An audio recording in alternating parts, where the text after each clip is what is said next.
Мен чоңойгондо эң сулуу келин болом. Бардыгы мага суктанышат, гүл беришет. Ата-энем болсо мени менен аябай сыймыктанышат. Анан албетте бактылуу боломун.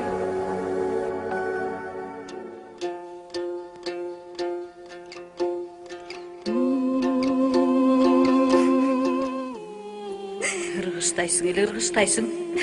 Алың ушул экен го. Тай туйлап такка чыкпаптыр дейт. Өлбөйсүң. Эми бул ата-бабаларыбыздан калган салт кызым. Жашоо деген ушинтип эле башталат. Ыйлаба.